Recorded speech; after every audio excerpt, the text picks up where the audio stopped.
युवा और खेल से जुड़े हुए कुछ इंपॉर्टेंट टॉपिक्स जो कि आपकी यूपीएससी की परीक्षा में पूछे जा सकते हैं, उन पे चर्चा करेंगे। पहला है, लखनऊ में नेशनल सेंटर फॉर एक्सीलेंस स्थापित किया गया है स्पोर्ट्स अथॉरिटी ऑफ इंडिया के द्वारा। इसमें 300 बेड का एक हॉस्टल है, रेसलिंग की सुविधाएं हैं और एक स्पोर्ट्स मेडिसिन सेंटर की स्थापना की गई है।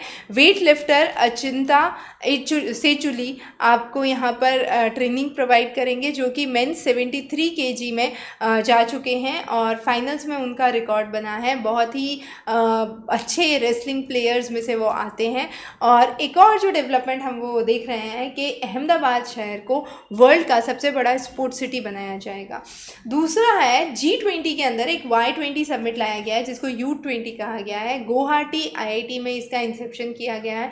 इसमें अलग अलग थीम्स हैं, जैसे industry 4.0, innovation, climate change, youth किस तरीके से डेमोक्रेसी गवर्नेंस में हेल्प कर सकता है, स्पोर्ट्स से कैसे जुड़ सकता है।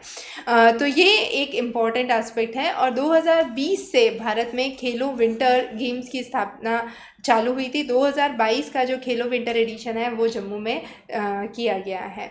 अगला है anti doping bill. Anti doping bill के तहत कुछ बहुत इंपॉर्टेंट चीज़ें हैं जो कि हमें समझनी होंगी कि किस तरीके से स्पोर्ट्समैन के राइट्स को प्रोटेक्ट किया जाए, सभी को एक जस्टिस दिया जाए, कोऑपरेशन को बढ़ाया जाए, भारत के कमिटमेंट को समझा जाए, कैसे एंटी डोपिंग एजेंसी और डोप टेस्ट लेबोरेटरी की स्थापना की जाए, अलग अलग डोप टेस्ट लेबोरेटरीज स्थापित की जाए, जॉब्स उनके लिए बनाए जाएं, एकेडमिक रिसर्च और न्यूट्रिशनल सप्लीमेंट्स स्पोर्ट्समैन को प्रोवाइड किए जाएं।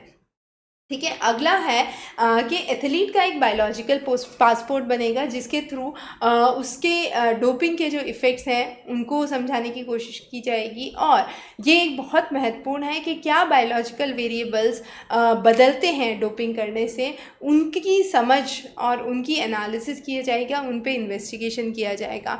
वर्ल्ड एंटी डोपिंग एजेंसी, जिसे वाडा कहा गया है, उसका एक सिम्पोजियम हुआ है कतार में 2015 में, उसके बाद इटली में हुआ था 2018 में, और अब भारत में किया गया है उसका अगला एडिशन दिल्ली में। तो इसके तहत किस तरीके से एंटी डोपिंग पर बल दिया जाना चाहिए और एंटी डोपिंग टूल्स लाए जाने चाहिए, उस पर बात की गई है। भारत के एक कोच हैं मिकी मेंजेस, जिन्हें जो national anti doping disciplinary panel है उनके द्वारा 4 साल के लिए बैन किया गया है ड्रोस्टेनोल, जो कि एक एनाबॉलिक स्टेरॉइड है और ये एक डोपिंग एजेंट माना जाता है। एक तरह का एंड्रोजेनिक स्टेरॉइड है, वह दिया गया था उनके एक फीमेल प्लेयर जो कि कीर्ति भोटे थे उनको। जब इस चीज़ का पता हुआ तो कीर्ति के ऊपर जो बैन था वो 4 साल से घटा के 2 साल कर दिया गया, पर कोच पे जो बैन था वो बढ़ा दिया गया है। और जब ये पता चला है कि ये इस तरीके की घटना हुई है तो इसके ऊपर एक स्ट्रिक्ट एक्शन की कार्रवाई की बात की गई है। एक national centre for sports science and research NCR स्थापित किया गया है और इसके तहत भारत में किस तरीके से एजुकेशन और कॉन्सेप्ट्स को बढ़ावा दिया जाना चाहिए, जो टारगेट ओलंपिक पोडियम स्कीम है, नेशनल सेंटर फॉर एक्सीलेंस है, उसके बारे में चर्चा की गई है। मेडिकल इंश्योरेंस किस तरीके से दी जाएगी उसकी बात किया गया है। हाईलाइटिंग स्पोर्ट्स, पहली बार भारत की टीम ने international Thomas cup badminton tournament में जो है चैंपियनशिप में 14 बार जीतने वाली इंडोनेशिया की टीम को बैंकॉक में हराया है। डेफ ओलंपिक्स ब्राज़ील में 2021 में जो किए गए थे, जो 2021 का एडिशन है जो कि 2022 में किया गया था, उसमें भारत ने 16 अलग अलग मेडल जीते हैं, 8 गोल्ड में, 1 सिल्वर में, 7 ब्रॉन्ज में। इसी तरीके से वाटर स्पोर्ट्स सेंटर एक स्थापित किया गया है जो कि बिलासपुर में है।